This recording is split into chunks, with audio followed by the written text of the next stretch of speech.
The sun was shining brightly on Valentine's Day morning. Ifeoma woke up early, feeling a mix of emotions. She had been in a relationship with Akin for 3 years, and things had been rocky lately. Akin had been accusing her of cheating, and Ifeoma was tired of his distrust. As she got dressed, Ifeoma's mind wandered to the court hearing scheduled for that day. She had taken Akin to court to establish paternity of their child, and she was nervous about the outcome. Akin, on the other hand, was feeling anxious. He had been denying the child's paternity, and he was worried about what the DNA test results would show. The court hearing began, and the judge asked Ifeoma to explain why she had brought Akin to court. "Your Honor, Akin has been denying the paternity of our child," Ifeoma said, her voice steady. "He's been accusing me of cheating on him, and I want to establish the truth." The judge nodded, her expression serious. "I see. And when did you become pregnant, Ifeoma?" "I became pregnant in June of last year," Ifeoma replied. The judge turned to Akin. "And when did Ifeoma inform you of the pregnancy, Mr. Akin?" Akin shifted uncomfortably in his seat. "She told me about 2 weeks after she found out." The judge's eyes narrowed. "And what was your reaction, Mr. Akin?" Akin hesitated before answering. I was shocked, Your Honor. I didn't know what to do." The judge turned back to Ifeoma. "Ifeoma, can you tell me more about your relationship with Mr. Akin? How has he been treating you and the baby?" Ifeoma took a deep breath, her eyes welling up with tears. "Akin has been distant, Your Honor. He's been accusing me of cheating on him, and he stopped providing financial support for the baby." The judge's expression turned stern. "Mr. Akin, is this true?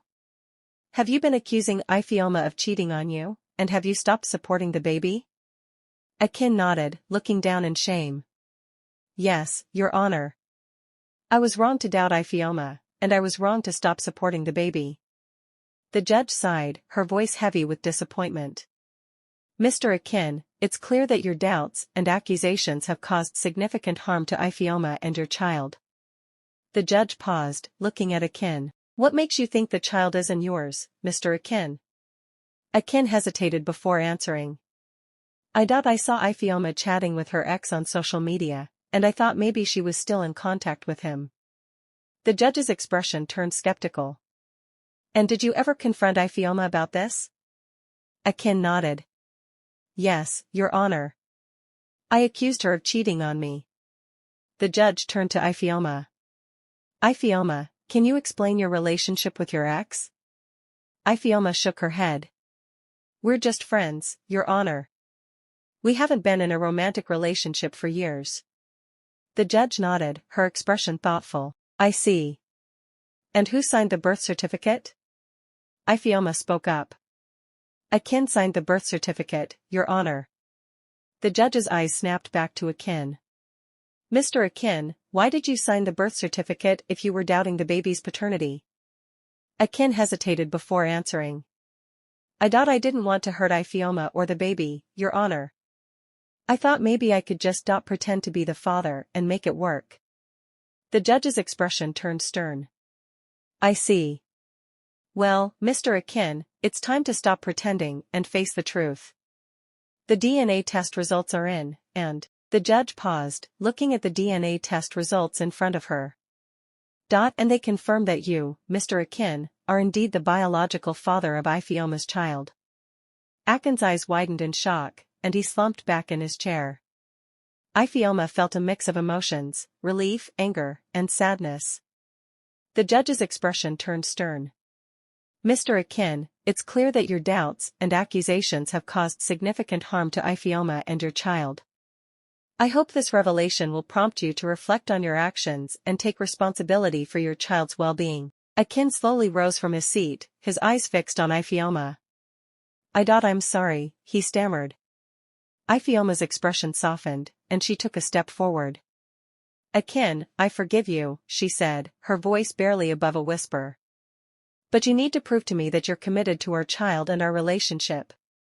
Akin nodded, determination etched on his face. "I will," he promised.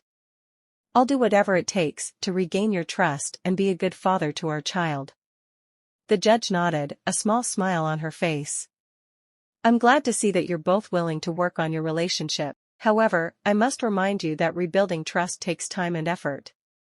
Akin and Ifeoma nodded in unison, their eyes locked on each other. As they left the courthouse, Akin turned to Ifeoma. Can I see the baby? He asked, his voice hesitant.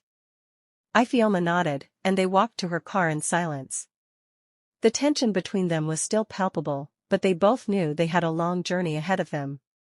As they drove to Ifeoma's house, Akin couldn't help but think about his past behavior. He had been so blind, so consumed by his own insecurity and mistrust. But now, he saw things clearly. He saw the harm he had caused, the pain he had inflicted on Ifeoma and their child. Akin knew he had a lot to make up for, but he was determined to do whatever it took to regain Ifeoma's trust and be a good father to their child. As they arrived at Ifeoma's house, Akin took a deep breath and stepped out of the car. He knew this was just the beginning of a long and difficult journey, but he was ready to face it head-on. Ifeoma smiled softly as Akin approached her. Let's do this, she said, her voice filled with determination. And with that, Akin and Ifeoma began their journey towards healing, forgiveness, and redemption.